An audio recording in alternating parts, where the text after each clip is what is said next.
So actually the 1551. Let me, okay. Okay. So I'm going to go over the history here. I am Yolanda Charisse Goins Say. I'm going over the line of the Goins, Hamlin, and Says here in the United States from 1551 until current day today.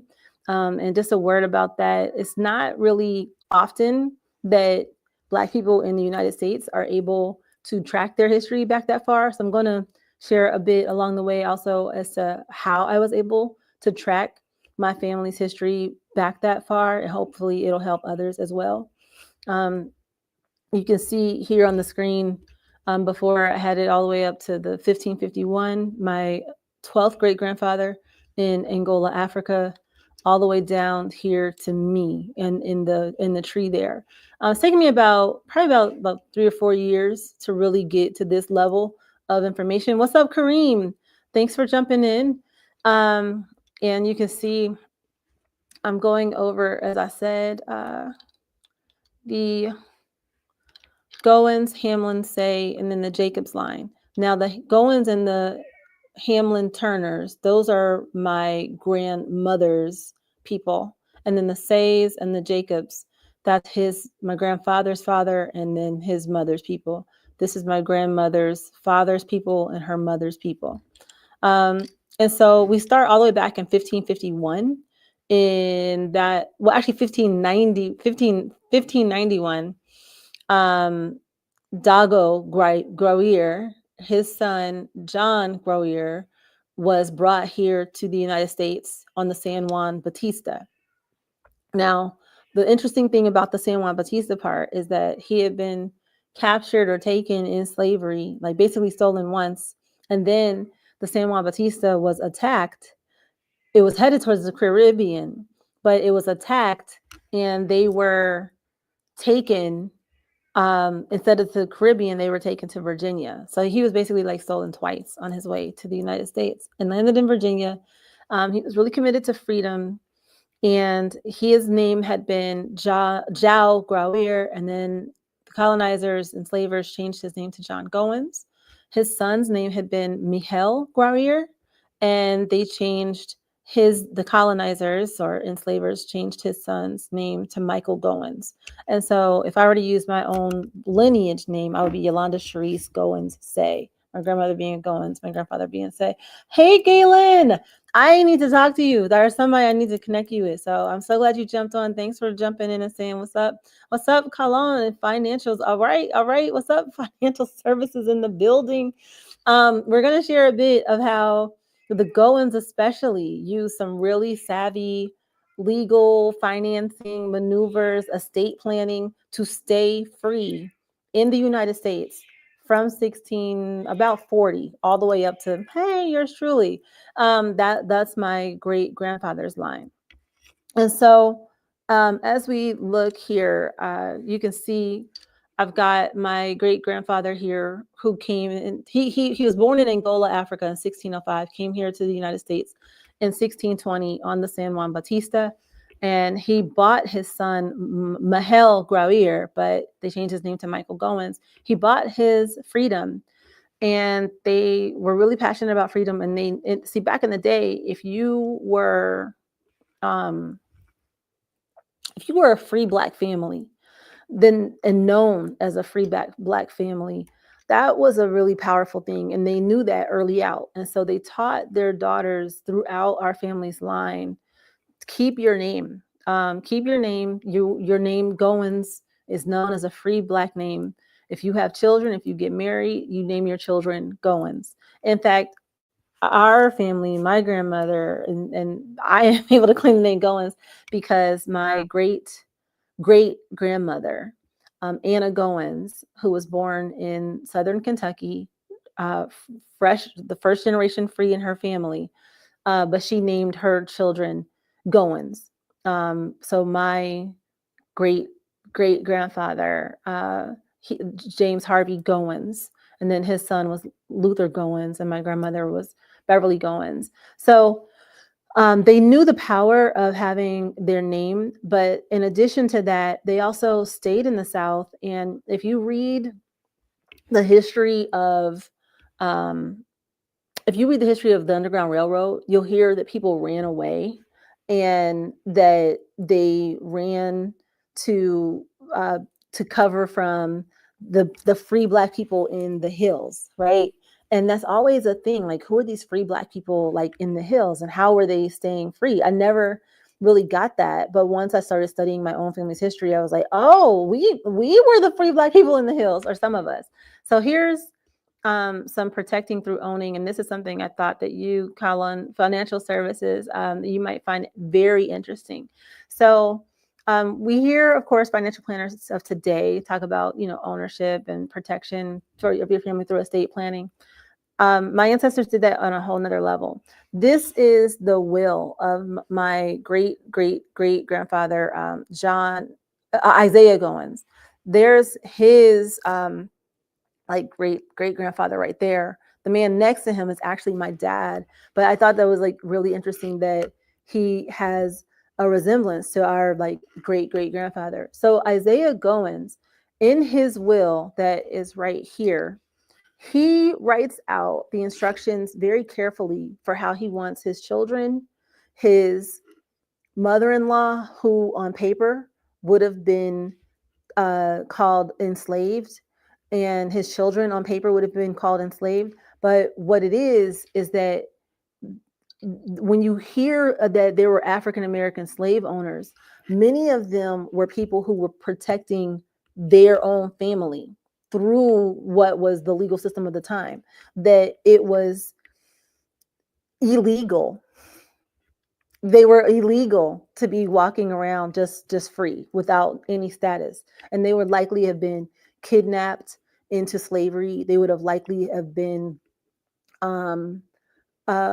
just told, you're not legally allowed to just be walking around here. In many states passed laws that it was illegal for free Black people to remain in their state without any status. So what they would do is buy their children and have this status as an owner and being owned, which made them legal, but it was also their way of staying free and living free. You're absolutely right, Galen. This is why I'm doing this and sharing it, because we have to know our history.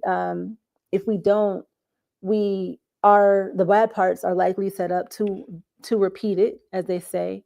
And then for the parts that are of strength and that could be strengthening us, we are missing out on the opportunity to celebrate it, and the opportunity to celebrate it and learn from it. So that's a big part of why I wanted to do this. So that's the will of my great grandfather, Isaiah Goins. And he is listed here as a slave owner, but he was actually owning his family, his wife, his mother-in-law, his children, and using his will as a form of protection to keep them free even after he passed on. Once he passed on, he had a white ally, an abolitionist, a well-known abolitionist lawyer, sign his will. Now, it's important that he had a white abolitionist lawyer. Hi, everybody that's just jumping in. I'm going through my family history, and we're on the part of the Goins who were able to stay free here in the United States of America from around 1640 all the way up until yours truly, even though they were living in the South. I'm walking through some of the things that they did to stay free and live free in spite of oppression, in spite of laws that were meant to enslave, ensnare them, and to keep them in bondage. And I'm hoping that this might, one, help and encourage people to look into their own history and see what strengths and lessons are there. But unfortunately, their life is a little bit timely for us to understand if there are laws and regulations that are meant for harm of people of any color to be in bondage and oppressed. How have people before us used their wit, their creativity, their savvy, their collaboration, their allyship to stay free in spite of, by the grace of God. Thank you, God. So So that's his will. And my great grandfather, Isaiah Goins, I don't have a picture of him. This is one of his great grandparents. That's my dad next to him. I think it's kind of interesting that they have a similar bone structure. But Isaiah Goins, what he would do, like I said, is he would get somebody to a white, like, prominent ally who was a real ally, like down, obviously down for our family, put their life and their name on the line, so that once he was gone, that will was not likely to get torn up or ignored because this prominent ally's name is on it. Shouldn't have had to do that. Absolutely. Let me be clear. He should not have had to do that at all. But that's what he did to stay free, to keep his children free. And it worked. My family, that line of my family stayed free all the way through emancipation. And so here's some information, like you can kind of see, like, this is a little bit about how they lived. Yolanda Charisse Goins Say, that's me. You can see here, this is Goins, Tennessee, where my family settled and lived as free Black people in the South, even despite slavery. There's some books here that they're mentioned in. They're mentioned in this book here that goes over the Melungeons. If there's anyone who thinks that their family is Melungeon, what's up, Joey? I'm resharing a presentation that I did for a school today. I was invited to share our family's Black history for Black History Month, and I figured I should share it with my folks. So here I am. And unfortunately, a lot of it is timely. A lot of the things and the tricks and the tools that they use to stay free, despite freedoms, inclusion programs, protections being rolled back, we might need to learn from those things. So I'm sharing them. And then also, you hear, if you ever hear the history of the Underground Railroad, and they talk about that they ran to free Blacks in the hills, it appears that my Goins grandparents and great-great-grandparents were some of those people. Now, I also share this here to say it wasn't really that long ago. These are my great-grandparents. Aren't they beautiful? Oh my gosh, I love them. I love you, Luther, Daddy Luther, and Mama Lar. So he was born in 1898, and she was born in 1919. His great grandparents are the ones that I just showed on the screen before. Well, his actually, let me be clear. The will that I showed before is his great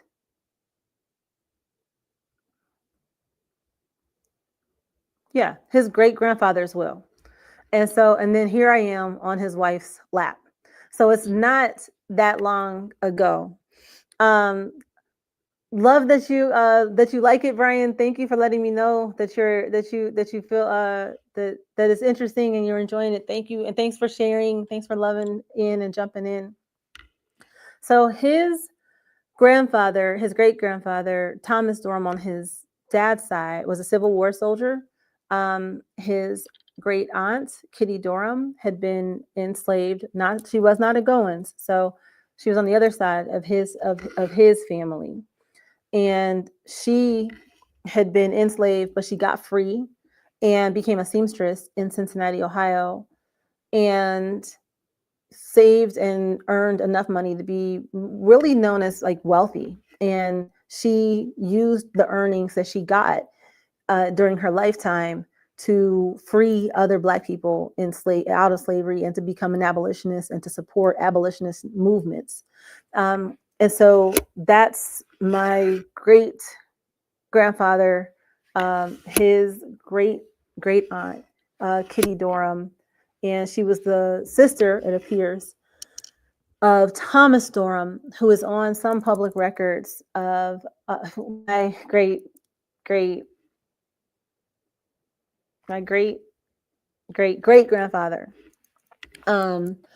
He's on record as having gone to different places to donate money for her, or if it was an event or a meeting where women like weren't allowed, she didn't let that stop her abolitionist work.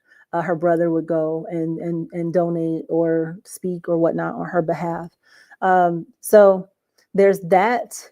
And I just also share this to say that's his his grandfather, my grandfather, Civil War soldier, and that's me on his wife's lap. That's him and her. That's me on their lap. So, and then that's my grandmother and my dad. But slavery wasn't 5,000 years ago during the Ming Dynasty. It wasn't back during Pharaoh's time.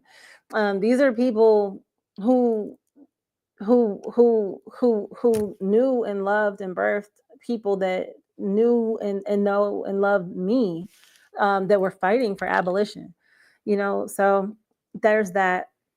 Also, the Goins family had stayed in the South. His parents and his great grandparents all had stayed in the South free from 1620. No, from around like 1640 all the way to the present, except they couldn't stay in the South during Jim Crow. They couldn't stay in the South during the Black Codes. Isn't that crazy? That my Goins family had been free since about 1640, used the laws of the land, the system, used the codes and the laws and the customs of the time in white allyship, courageous, dope, bold white allies to stay living free in the South from around 1640 to just after emancipation. But oh boy, when those Black codes came and Jim Crow came, and when they pulled the Union soldier protection out of the South, it was no monetary value on Black life anymore. That transactional relationship, if you could even call it that, had ended, where there was no investment monetarily, and that the new way to get free labor from Black people was to get free labor through them being in the prison system. And so if you could get framed or caught or forced into crime, then you could become free labor, or then you could just be terrorized, and whatever you had built and owned. And our Goins family are listed on the census records in the South during the late 1600s, the 1700s and the 1800s as owners, homeowners. So what do people who took people do? If they want your land, they're going to try to take it. And so, we see this mass exodus of we see Goins start to pop up all over Cincinnati, in the late 1800s and early 1900s. They had stayed free in the 1640-ish-ness, when my 11th great grandfather bought his son's freedom, all the way up until just after emancipation. But Jim Crow, the Black codes, and we are being told that there's an effort to do a Jim Crow 2.0. We have to take that. We have to take that into consideration as to something that we don't want, and to say, how are we going to make sure that that doesn't happen now? And so we've gone over the Goins line. Now we're going to go over the Hamlin Turner family. And this is my grandmother's mother's people. And they are so dope. Don't they look good? Check them out. William Henry Turner and his wife, Estella Turner. I'm proud to say that I think I got a little bit of her bone structure rocking out over here. I might be a little lighter or whatever, but I'll take it. I'll take those cheekbones. I'll take it. But don't they look good? They look good because they were well-to-do. He was the son of the first Black dentist in Ohio. We believe we have not found a dentist in Ohio that is of color and Black that precedes his father, John Turner, my great grandfather.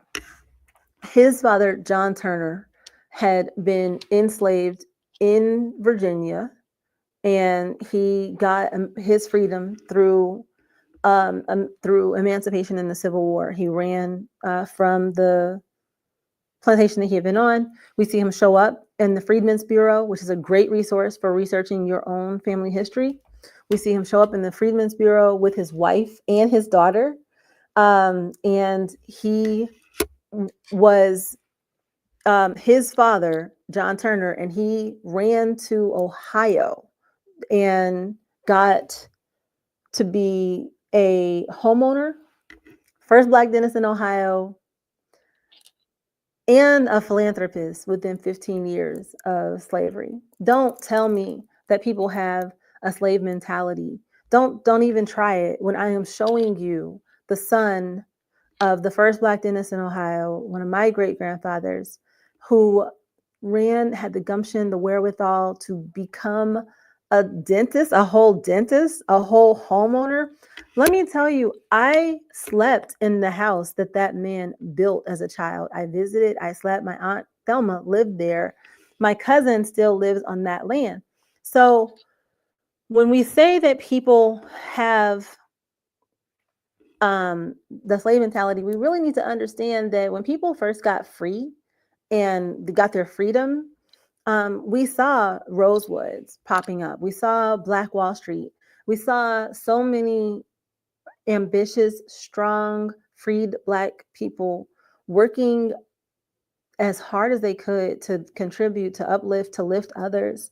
My great grandparents, um, they lived on the land that my great grandfather got, and they had a farm. They had a grocery store that was safe for Black people to use. They had a hot food lunch counter, a lunch counter. You got to remember, we weren't welcome a lot of places. They used their money to build and offer affordable housing. They also offered basically like mini festivals, like around the 4th of July, and to celebrate, emancipation and things, so that they would do fireworks for the community. My grandmother told me stories of walking in the neighborhood with her Aunt Catherine and her uncle, going and collecting the money for rent and, helping things with groceries and things of that nature.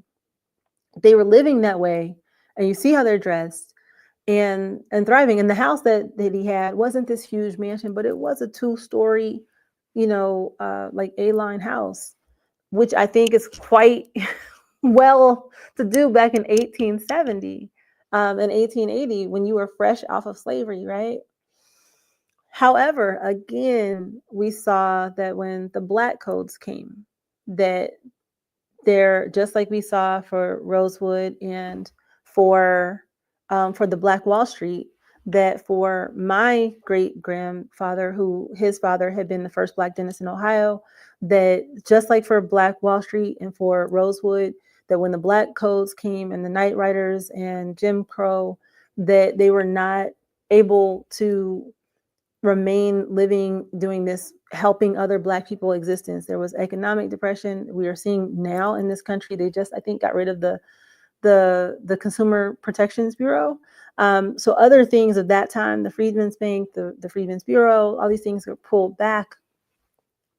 And the neighborhood of that time got into this, economic depression, really no opportunity, really.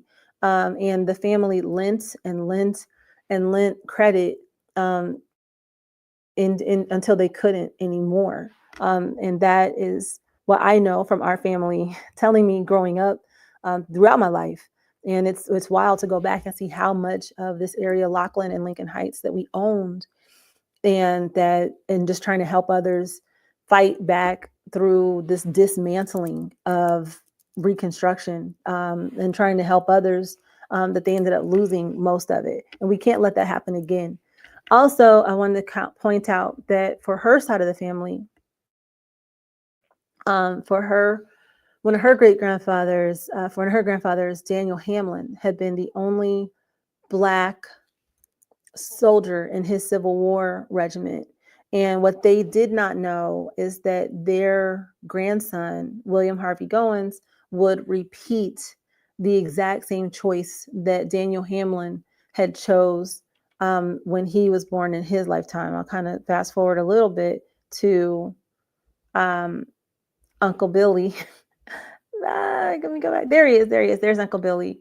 So he was born and became the first Black Navy SEAL. And you can see here, there he is in the New York Times and the Washington Post. And unfortunately, he isn't with us anymore, but we were very, very close. Here he is getting a commendation and a book that was written about him. There's a book where they say that I became his little girl. And he became the first Black Navy SEAL around the 1960s. I think around like 1961 or 63, around there. Well, one of her grandfathers, um, Daniel Hamlin, had become the only Black in his Civil War unit around 61 or 2. And so it's amazing to me that even though Uncle Billy didn't know that his grandfather Daniel Hamlin had made that choice to join a new military unit that had never existed before, because it hadn't. There was no need for this like Union Army. It was just the Army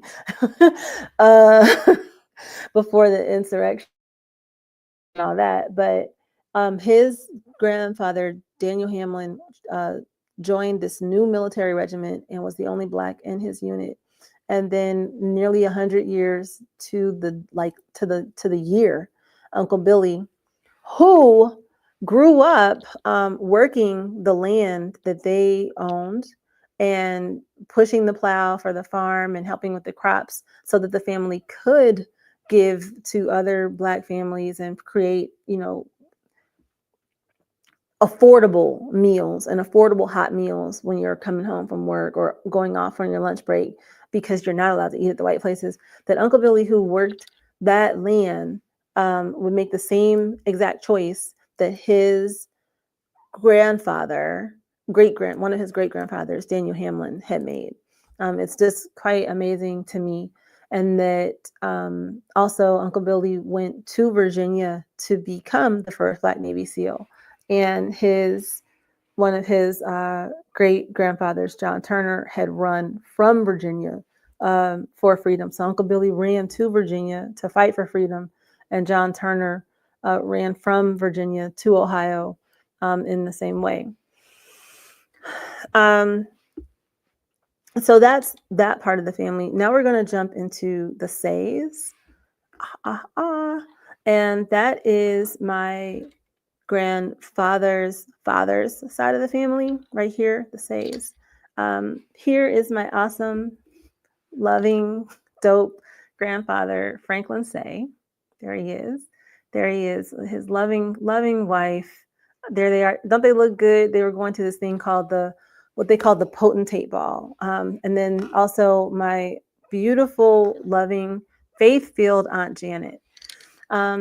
So there's a lot with the Says. My grandfather's family was actually held in bondage in Monticello on Thomas Jefferson's property and in his slavery system.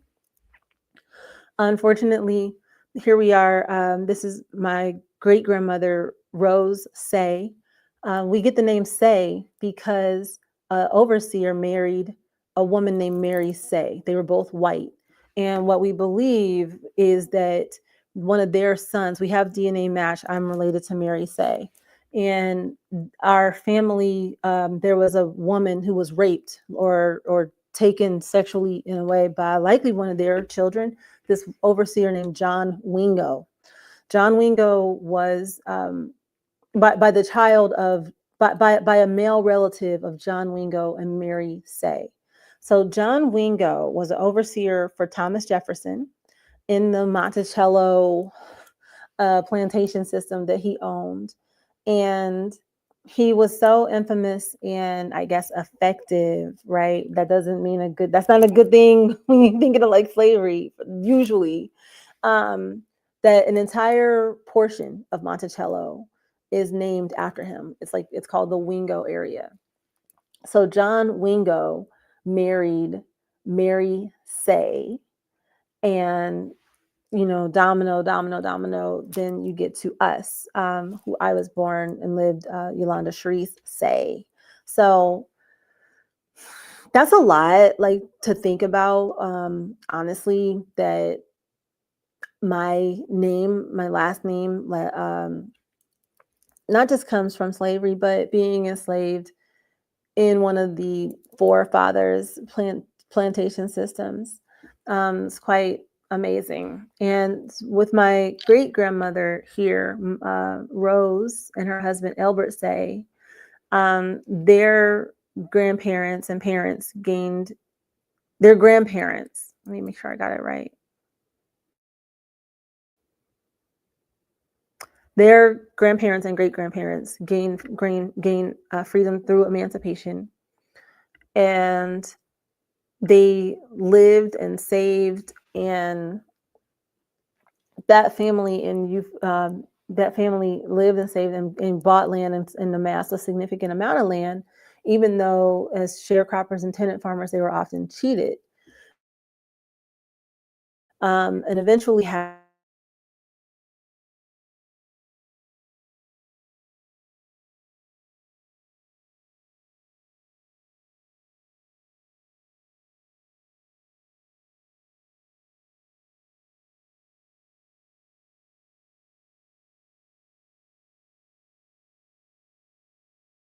fire and being burned, and they got out with their lives. Again, these people had lived and survived actual slavery, lived and were working, even though sharecropping and tenant farming, there was a lot of cheating and it wasn't fair, and it was still a very hard life.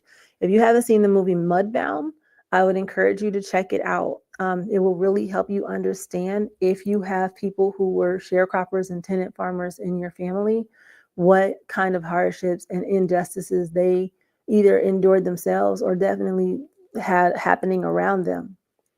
And so eventually, um, my great grandfather, who had moved to Cincinnati, came back and told his daughter, here shown here, Rose, and her husband Albert Say, that they should go north.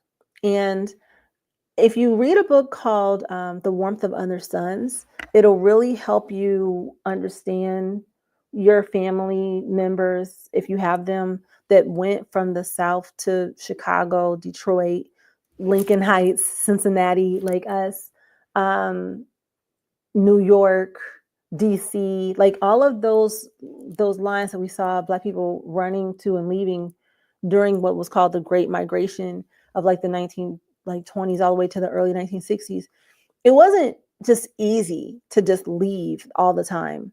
Like the plantation owners and the farmers who own that land were not excited to see their workforce, their cheap, and by now with Jim Crow sharecropping, tenant farming, still near free workforce, just leaving. And so they would have like the trains not stop in the South. They would not, I should say in the South, they would have them not stop in the Black towns, right? So you trying to move. If you're trying to move now in the 2000s in the millennia, it's hard. So imagine you're trying to move somewhere you've never been. Cincinnati, Lincoln Heights, New York, Chicago, that might as well been Siberia or China or London to these people.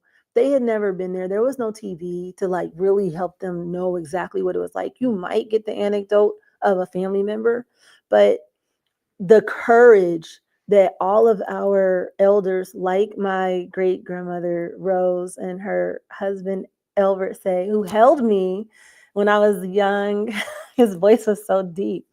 Their courage of them to say, not just I'm going to go to this place that I've never been so that hopefully I and my kids can have a better life, but I'm going to go under threat. Like there were threats if people came through, like white people or Black people, anybody coming talking about going to work in a factory up north, like they would get chased off of that plantation, like with violence, threats of violence.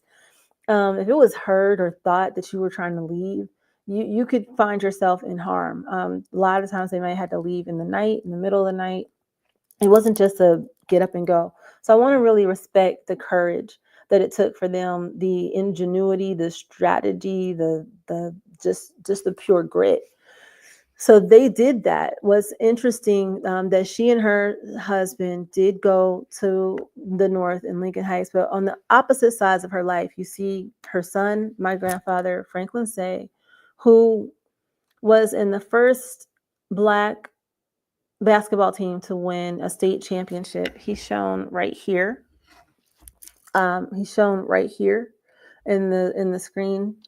Franklin Say, and he has told me and my children the stories of how hard and dangerous and scary it was for them, because um, they were not just playing against a they were not just playing against like other Black teams, but there was like white teams and stuff involved, and they were like, you know, scared, not scared, not just scared, but they were ridiculed and chased and terrorized. And so there was that for them. And then, so she's got her son uh, on one side, fighting for freedom and equality, and on doing it also on the sports field. But then you've got over here, because our family had been held in bondage in Monticello by John Wingo and Mary Say's family somehow. We're Says. Uh, John Wingo, uh, Jefferson's overseer in the plantation system, like forefather, President Jefferson. Our family was held in bondage in his system, and and one of his infamous overseers, John Wingo, married a lady named Mary Say, who we are related to, and one of her white offspring became the governor of Alabama, and he had been a former Confederate soldier, and he became the governor of Alabama. And what's interesting is that there's a juxtaposition with him, because he was likely knew that he had close relatives that were Black in Alabama, where he was now the governor. He had been the governor, found himself imprisoned, likely because the whole Confederate situation was deemed an insurrection and a coup attempt against the United States. So he's this person who had been in prison, likely for the cause, we think, for the insurrection cause and all of that. They suggest they succeeded in taking out Abraham Lincoln. A lot of past insurrectionists and Confederates find themselves in power in the country and in political positions, even though they had been imprisoned before. And he finds himself the governor of Alabama. And he likely knew that he had close relatives of color. I mean, I have DNA with Mary Say. And so this Thomas J. Say, I mean, that shows you how much they were tied in and like loving Thomas Jefferson. Again, John Wingo married Mary Say, a male person in her lineage produced a Negro woman, likely through rape, sexual coercion of some sort, and that led to our Black Say line. So John Wingo, Thomas Jefferson's overseer, he and his family, they love Thomas Jefferson that much that they've named my, I think, great uncle Thomas Jefferson Say. And again, he had been a Confederate soldier, participated in that insurrection, spent time in prison, freed, and found himself in political power. It's interesting that today that there are people who are deemed to have been in insurrections and were imprisoned and have been freed and are being, given like political power. It's uncanny that we see the similarity and the timing not being so far off. This was at the late part of a century, early part of a century, and here we are at the early part of a century. Well, anyway, he his life is kind of a juxtaposition of things that happen in America, because he, on one hand, this person who had close Black relatives oversaw the funding of, I think, Alabama Mechanical School, which became Auburn University. He oversaw the building and creation of, I think, Alabama Normal School, which became Alabama State University. And he also supported heavily the creation of a deaf school for colored people. On the flip side, he also backed and supported um, the peonage system, prison peonage system, which was the early roots of the prison industrial complex. And so it's just this duality of stance, this duality of protecting and supporting things that, on one hand, some things that can help people to uplift, and especially Black people, but then on the other side, protecting and supporting and really being an early backer, almost a founder of the prison industrial complex, which, using the 13th Amendment, became the new way to have free labor in this country. And then, if you get somebody and you can either find them doing a crime or frame them for doing a crime, you can get free labor. So I felt like it's really wild that right there in my great grandmother's life, right above her mother's being born, her mother would have lived the same time as him. And then right below, during her son's lifetime, him fighting for freedom. So again, that's right there, my great grandfather. I mean, not my great grandfather, my grandfather. That's dad. Hey, Pop. And I also find it wild that my brother kind of favors this man in bone structure. And then, as far as the Say lineage, I said she ran during the Great Migration to Lincoln Heights, Ohio, and she did. And I also mentioned that John Turner went to Lockland, Lincoln Heights, when he left Virginia on my grandmother's mother's side. And then we saw the Goins, who had been free throughout the South from around 1640 all the way through emancipation. We see them, once Jim Crow and the Black Codes happened, we see them run to Lockland, Dayton, Lincoln Heights, Ohio. This is just 4 or 5 days ago in Lincoln Heights. In Lincoln Heights, you see just last Friday, you see right here, Friday in February 2025. We see Nazis descend upon Lincoln Heights, Ohio, which was the first Black town, city, village incorporated in the United States since emancipation, north of the Mason-Dixon line. We see them come with guns. We see them come with their swastika flags, with their sign that says that America is for the white man. This is a neighborhood where, to this day, my little cousins play on their grandmother's porches, where even if it wasn't my family, children play. And here they are. And so we still have, obviously, work to do. Most Black people don't know that. But if there was someone who thought that we were in a post-racial America, or who thought that the words of a president or presidential candidate or just a leader, your words, hey, you watching, your words matter. What they tried to do in that area where so many original Black organizers lived and their children and descendants still live to this day, well, the descendants and residents came out and they burned their flags. Of course they did. Of course they did. But that's where we are. That's February 7th, 2025.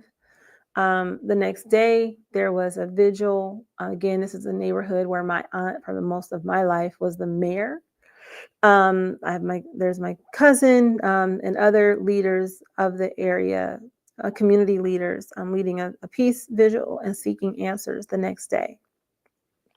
For our own family, like I shared before, despite all of it, they went on to be contributors to this country and to our community, to their people. My amazing, courageous, beloved Uncle Billy, who I adore, who throughout my college life treated me like a daughter for sure. And I shared these photos to say, like, people see, like, oh, first Black this, or oh, they were an abolitionist, or oh, they fought for freedom. But the love, like, these are people, him and my children, him and his brothers and sisters. This These are people who were loved, who love and loved. Um, these are people who live and have lived on both sides, all sides of our family. From my grandfather, who was the member of the first Black basketball team to win a championship, him taking pictures of Jimi Hendrix with the Isley Brothers, my cousin Muhsin Muhammad, here on the cover of Sports Illustrated, two-time Super Bowl, also division champion multiple times, Pro Bowler, amazing businessman. So is his brother. His sister's amazing educator. His son is doing great things in sports now. Norm, Derek, and Sean, all doing amazing things in professional basketball, coaching, assistant coach for Charlotte Hornets. My sweet, beautiful Aunt Kim, original P-Funk, my own father, on stage in the beginning and on into life, playing the drums for the Isley Brothers. There's just a lot that Black people choose to continue to do and contribute to this country, despite all the things that have happened. My great-grandmother, Adele, was the first Black female pastor in Birmingham, Alabama. My Aunt Ave, cousin Mollatrice, Rosalind Robinson, so many, uncle, just so many people, business owners, doctors, NBA players, Daniel Hamlin, Thomas Durham, John Turner, John Dudley. Actually, John Turner, I don't think he was a Civil War soldier, but John Dudley, Uncle Billy, William Harvey Goins, Navy SEAL, Jamin Ballou, dope lawyer in New York, married to pastors and deacons, like Uncle Larry. Pastors and deacons grafted in, like Uncle Bam, or Carlos Burton.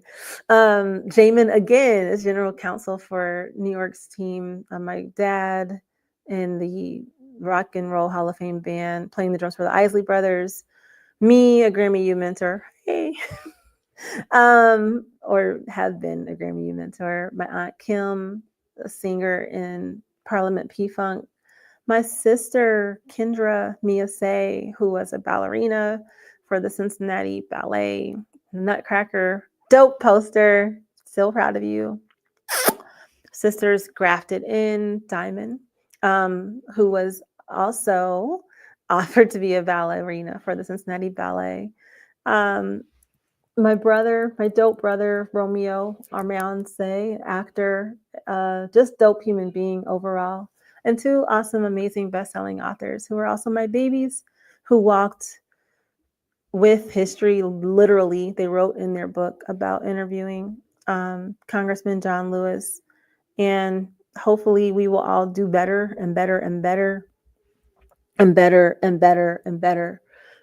We saw that after the situation in Lincoln Heights, there were people, Black people and white people, that came out, mostly Black. It's a Black community, but there were white people who made their way there to say, oh, they're doing hate. Absolutely not. If you are a follower of Christ of any color, the greatest commandment is love. Retribution is real. It's also called vengeance, and it also belongs only to the Lord. So let's rock out. I've shown you how my family has been able to live and thrive in spite of craziness, in spite of threats, in spite of outright injustice and things that my mouth won't choose to say. and still, like Maya Angelou, my soror says, we rise. They did it in love and excellence. They shouldn't have had to do it in spite of oppression, but we rise. I hope this is helpful to somebody. If you watched this far, wow, thank you. Please let me know what you thought, and have an awesome, awesome day, and be blessed. And we are blessed by choosing to be blessable.